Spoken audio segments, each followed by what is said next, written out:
Your kids don't deserve a party. My kids come first, my dad said while we planned the summer barbecue. My sister smirked. Yeah, cancel his little party. We're using your money for my twins' birthday. I just nodded. That night, I canceled the venue, reversed every charge they'd put on my card, and donated the custom cake and favors in their kids' names.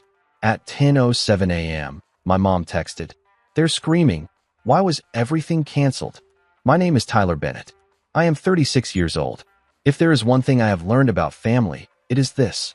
Being dependable does not mean being valued. It means being used.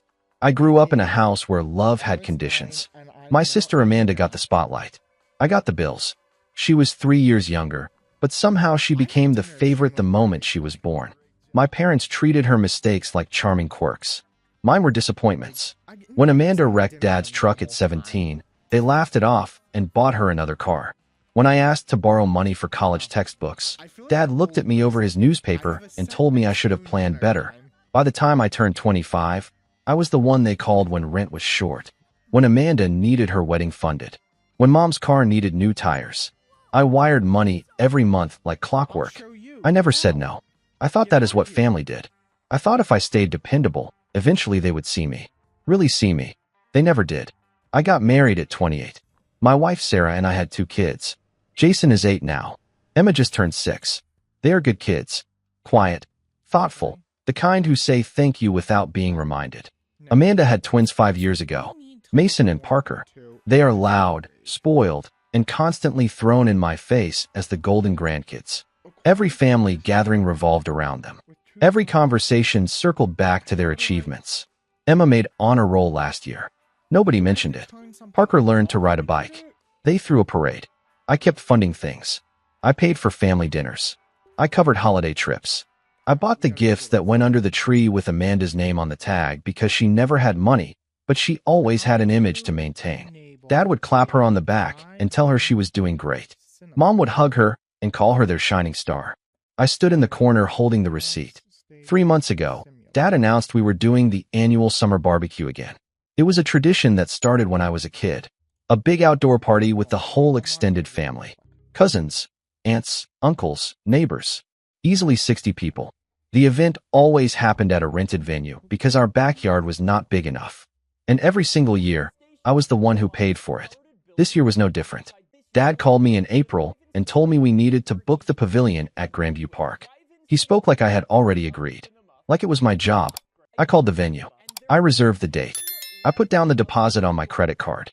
$800. Then came the catering. Amanda insisted we use the same barbecue company from last year because their ribs were perfect. I called them. I booked the full package. Pulled pork, brisket, ribs, coleslaw, cornbread, drinks, dessert. Another $1,200 on my card. Then the decorations. Amanda decided the twins loved superheroes, so the theme had to be comic book characters. Banners, balloons, tablecloths, centerpieces. She sent me links to the exact products she wanted. I ordered them. $300. Then the cake. Amanda found a custom baker who did character cakes. She wanted a 3-tier design with edible figures of the twins as superheroes. The quote came back at $500. I paid the deposit. By the time we hit mid-June, I had spent over $2,800 on a party that was supposedly for the whole family. But I knew the truth. It was for Amanda. It was always for Amanda. 2 weeks before the event, Dad called a planning meeting at their house. He told me we needed to finalize the details. I drove over after work. My stomach was tight the whole way. I had this feeling, this weight, like something was about to go wrong. I thought they couldn't humiliate me more. But the next hour proved me wrong. When I walked into the living room, Amanda was already on the couch. She had her phone out, scrolling through photos of party ideas. Mom sat beside her, nodding along. Dad was in his recliner with the TV on mute. The moment I sat down, the air shifted. Dad did not look at me. He stared at the TV. We need to talk about the party. I nodded. I pulled out my phone to check the vendor confirmations. Amanda spoke first. Her voice had that edge, that tone she used when she wanted something. I was thinking, the twins' birthday is 2 days after the barbecue. We should just combine the events. Make it a dual celebration. I blinked. The barbecue is for the whole family. It always has been. She waved her hand like I had said something stupid. Yeah, but let's be real. The twins are the center of attention anyway. We might as well make it official. We can do their birthday cake at the barbecue. Everyone wins. Mom smiled. That sounds lovely, Amanda. The twins deserve a big celebration. I felt my jaw tighten. I already ordered a cake for the barbecue. A neutral design for everyone. Amanda rolled her eyes. Cancel it. We need the superhero cake. The twins will be crushed if we don't do their theme. Dad finally looked at me. His face was flat. Tyler, this isn't a big deal. Just cancel your order and let Amanda handle the cake. I stared at him. I already paid the deposit. The baker doesn't do refunds. Amanda laughed. It was sharp. Mean. Then take the loss. You're always talking about how much you do for this family. Prove it. The room went quiet. Mom looked down. Dad turned back to the TV. Amanda smirked. I felt something crack in my chest. So you want me to cancel the cake I paid for and let you take over? Amanda leaned forward. Not just the cake. The whole party. Let's be honest, Tyler. Your kids don't really need this. Jason and Emma are fine with whatever. My twins have been talking about this for months. They deserve the spotlight. Dad nodded. He spoke so casually, like it was a fact. She's right. Your kids don't need a big party. They're not the type. Amanda's boys are different. They're special. This is their time. Mom added softly. And you have been so generous already, Tyler. Maybe this year you can step back and let Amanda shine. Amanda grinned. Yeah, cancel his little party. We are using your money for my twins' birthday. It makes more sense. I sat there. My hands were shaking. I looked at my father. The man who taught me to ride a bike. The man who used to ruffle my hair and call me champ. He would not meet my eyes. I looked at my mother. The woman who used to pack my lunches with little notes inside. She was staring at her lap. I looked at Amanda. She was still smirking, waiting for me to fold like I always did. I took a slow breath. Okay. Amanda's grin widened. See? That wasn't hard. Good. Glad we're all on the same page. I stood up. I put my phone in my pocket. I'll take care of it. Mom looked relieved. Thank you, Tyler. You're such a good son. I walked to the door. Amanda called after me. Make sure you confirm the superhero cake with the baker. I'll send you the design later. I didn't answer. I walked out. I got in my car. I sat in the driveway with the engine off. My hands gripped the steering wheel so hard my knuckles turned white. They wanted me to cancel my order. They wanted me to fund their celebration. They wanted me to disappear so Amanda could shine. I stared at the house. The lights were warm. The curtains were drawn. Inside, they were probably laughing, planning, celebrating their win. I started the car. I drove home. I didn't say a word to Sarah when I walked in. I went straight to my office. I sat at my desk. I opened my laptop. That night, I canceled everything. The drive home was silent. I took the long route through the quiet streets. The streetlights blurred past. My hands stayed locked on the wheel. My mind kept replaying the moment. Dad's flat voice. Amanda's smirk. Mom's downcast eyes. Your kids don't deserve a party. Those words looped in my head, over and over, like a song I couldn't turn off. I thought about Jason. He had been so excited when I told him about the barbecue. He asked if he could bring his friend Marcus. He asked if there would be a bounce house. I told him maybe. His face lit up. He ran to tell Emma. They spent a week drawing pictures of what they thought the party would look like. Balloons, streamers, cake. I thought about Emma. She wrote a list of games she wanted to play. Tag, hide and seek, water balloons. She folded the paper into a tiny square and put it in my wallet so I wouldn't forget. I still had it. Now their party was gone. Erased. Handed over to Amanda's twins like it had never mattered. I pulled into my driveway. I sat there with the engine running. The porch light was on. Sarah had left it on for me like she always did. I could see her silhouette moving past the kitchen window. She was probably cleaning up after dinner. Probably waiting for me to come inside and tell her how the meeting went. I couldn't move. I thought about every time I had said yes. Every time I had wired money. Every time I had swallowed my pride and played the role they wanted. The dependable son. The invisible provider. The one who never complained. I thought about Amanda's wedding. I paid for the rehearsal dinner. $6,000. She never said thank you. She posted photos on social media and tagged everyone except me. I thought about the time Dad needed a new roof. He called me. Not Amanda. He told me I was the responsible one. The one he could count on. I took out a loan. $15,000. I paid it off over 3 years. He never mentioned it again. I thought about Mom's hospital bills 2 years ago. She had surgery. Insurance didn't cover everything.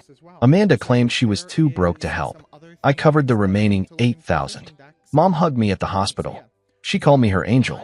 A month later, she bought Amanda a new laptop because hers was slow. I thought about every birthday, every holiday, every family trip. I funded them all. I smiled through every dismissal. I nodded through every insult. I convinced myself it was love, but it wasn't love. It was convenience. I finally turned off the engine. I walked inside. Sarah looked up from the sink. She smiled. How did it go? I didn't answer right away. I just stood there. She dried her hands. She walked over. She put her hand on my arm.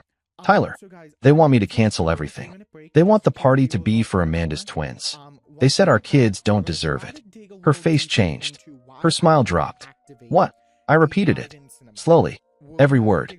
Dad's dismissal. Amanda's smirk. Mom's silence. Sarah's eyes filled with something sharp. And what did you say? I looked at her. I said okay. She stared at me. Okay. I nodded. I walked past her. I went to my office. I closed the door. I sat at my desk. I opened my laptop. My credit card account loaded on the screen. Every charge from the past 2 months was listed. Venue deposit, catering, decorations, cake, $2,800. All for a party I was no longer invited to control.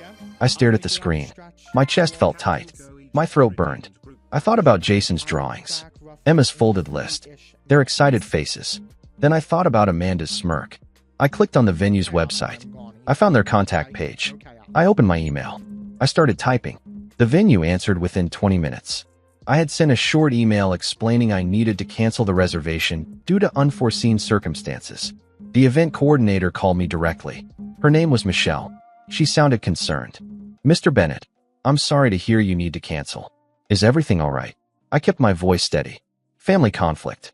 It's better to cancel now than deal with it later. She paused. I understand. Let me pull up your account. You paid an $800 deposit. Our cancellation policy allows a full refund if you cancel more than 2 weeks in advance. You're within that window. Perfect. Please process the refund. She confirmed. Done. You'll see it back on your card in 3 to 5 business days. I'm sorry things didn't work out. I thanked her. I hung up. I stared at the screen. One down. Next was the catering company. I called their office number. It went to voicemail. I left a message with my confirmation number and asked them to call me back as soon as possible. They called at 9 the next morning. The manager was named Greg. He sounded frustrated. We already prepped half the order. We bought the meat. We scheduled staff. I understand, but I need to cancel. What's your policy? He sighed.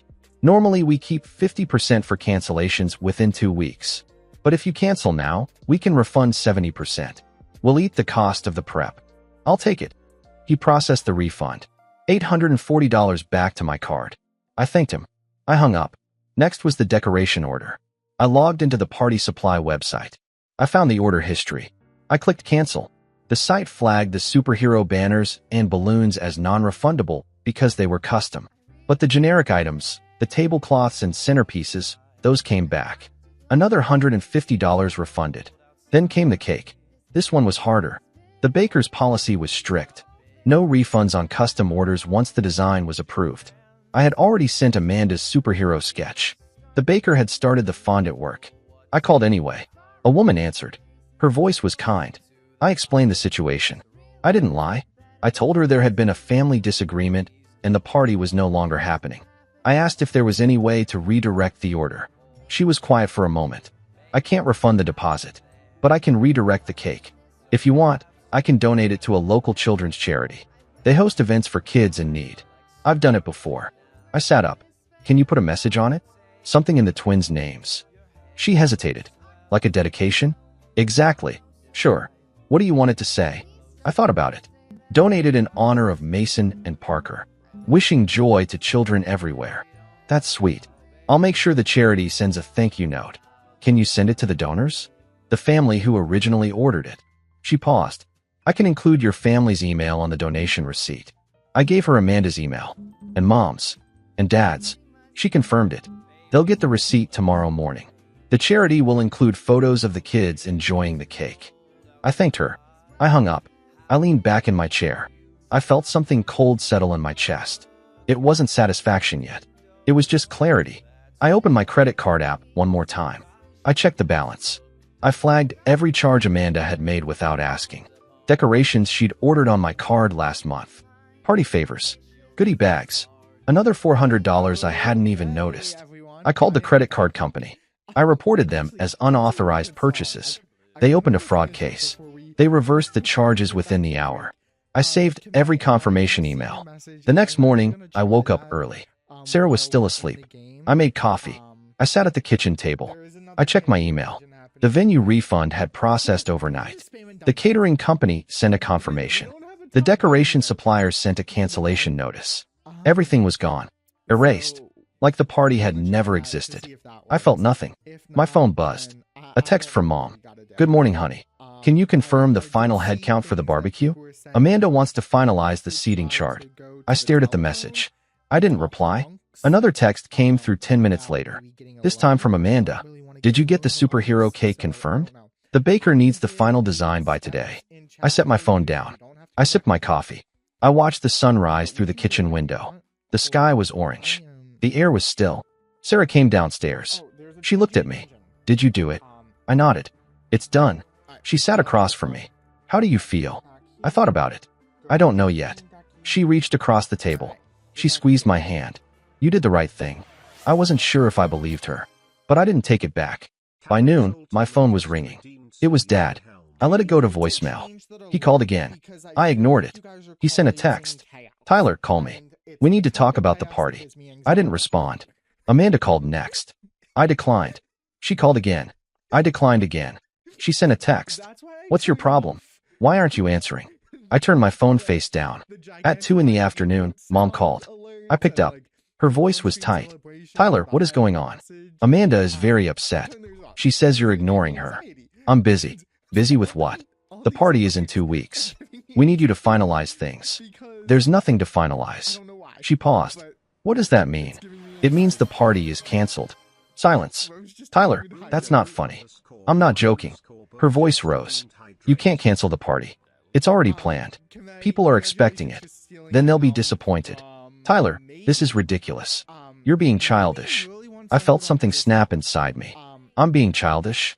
You told me my kids don't deserve a party. You told me to step back so Amanda could shine. I did exactly what you asked. I stepped back. She stammered.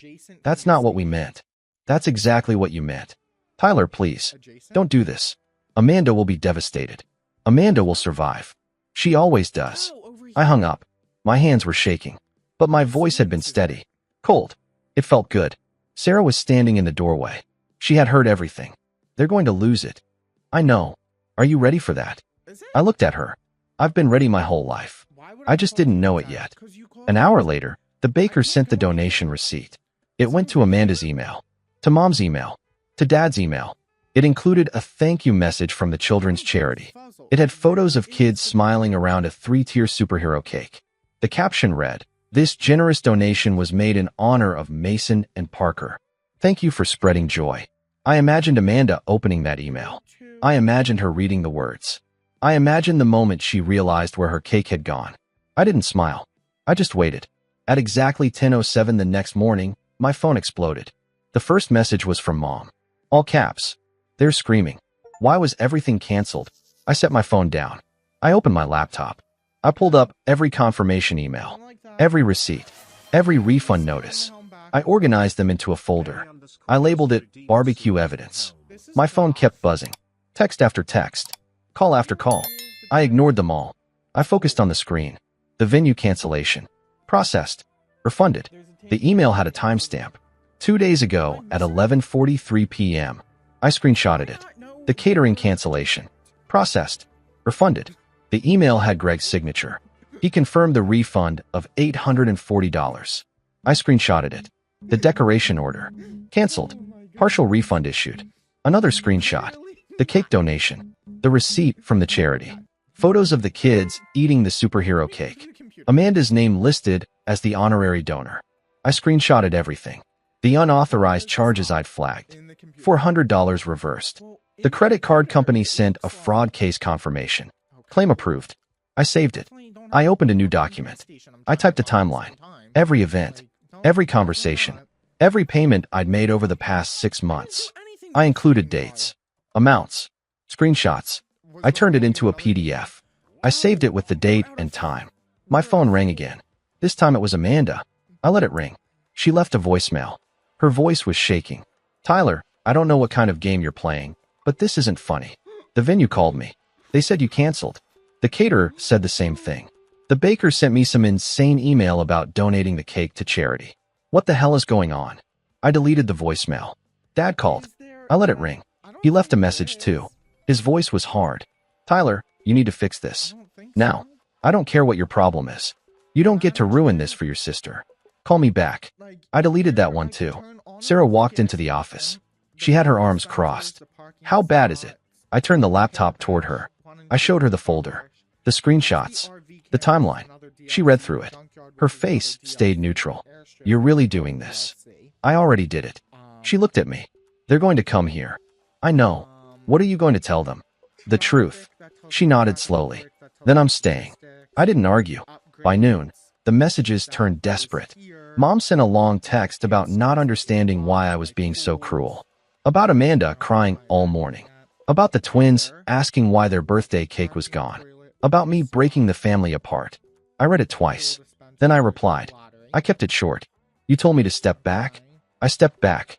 She replied immediately. That's not what I meant, and you know it. It's exactly what you meant. She didn't reply after that. Amanda sent a different kind of message. Fine. You want to be petty? Be petty. But you're paying for a new venue, a new caterer, a new cake. You owe me. I stared at that message for a long time. I thought about replying. I thought about explaining. But I didn't. I just blocked her number. Dad sent one final text. You've always been a disappointment, Tyler. But this is a new low. Don't bother coming to any future family events. You're not welcome. I saved that text. I added it to the folder. Sarah read it over my shoulder. I'm sorry. Don't be. Are you okay? I thought about it. I think so. She kissed the top of my head. I'm proud of you. That night, I printed everything. The emails, the screenshots, the timeline, the receipts. I put them in a red folder. I wrote, Family Contributions 2019 to 2024 on the front. Inside, I included every payment I'd made over the past 5 years. Every wire transfer, every loan, every expense I covered. The total came to $83,000. I stared at that number. I thought about all the times I'd said yes. All the times I'd smiled through the dismissal. All the times I'd convinced myself it was love. I closed the folder. I put it in my desk drawer. I didn't know if I'd ever show it to them, but I needed to see it. I needed the proof. I needed to know I wasn't crazy. I wasn't the problem. They were. They showed up at my door 3 days later. All of them. Dad, Mom, Amanda, even the twins. I was sitting on the couch with Jason and Emma. We were watching a movie. Sarah answered the door. She looked back at me. Her eyes asked the question. I nodded. She let them in. Amanda stormed into the living room first. Her face was red. Her eyes were wild. What is wrong with you? I didn't stand up. I stayed on the couch. I looked at her. What do you mean? She laughed. It was sharp. Mean. Don't play dumb. You canceled everything. The venue. The caterer. The cake. You ruined my twins' birthday. I didn't ruin anything. I just stopped paying for it. Dad stepped forward. His voice was loud. You had no right to cancel without asking us. I looked at him. I had every right. I paid for it. It was my money. My reservation. My order. Mom's voice was shaking. Tyler, please. This isn't like you. You've always been so generous. Generous. That's a nice word for it. Amanda's hands were trembling. Do you have any idea what you've done?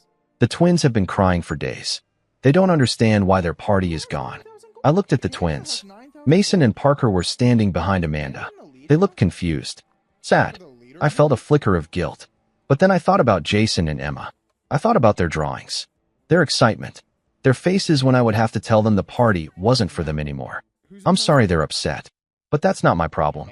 Amanda's jaw dropped. Not your problem? You're their uncle. And Jason and Emma are your niece and nephew. But that didn't stop you from saying they don't deserve a party. The room went silent. Amanda blinked. I didn't mean it like that. Yes, you did. Dad's face was turning red. This is ridiculous. You're acting like a child. I stood up. I looked at him. You told me my kids don't deserve a party. You said Amanda's twins are special. You said I should step back. I did exactly what you asked. We didn't mean for you to cancel everything. Then what did you mean? She stammered. We just thought. We thought you could. We thought. You thought I would keep paying. You thought I would smile and nod and let Amanda take over. You thought I would disappear like I always do. Amanda's voice cracked. So what? You're punishing us because your feelings got hurt. I laughed. It was cold. Punishing you? I'm not punishing anyone. I'm just done being your ATM. Dad pointed at me. You owe your sister an apology. And you owe us a new party. I stared at him. I don't owe you anything. He stepped closer. We're your family. Family doesn't treat each other the way you've treated me. Mom started crying. Tyler, please. Don't do this. We can fix this. There's nothing to fix. The party is canceled. The money is refunded. It's over. Amanda's voice turned vicious. You're pathetic. You know that. You've always been pathetic. This is why nobody respects you. I felt Sarah's hand on my shoulder. I think it's time for you all to leave. Dad glared at her. Stay out of this. Sarah's voice was calm. This is my house, and I'm asking you to leave. Amanda grabbed the twins' hands. Fine. We're leaving. But don't expect us to forgive you.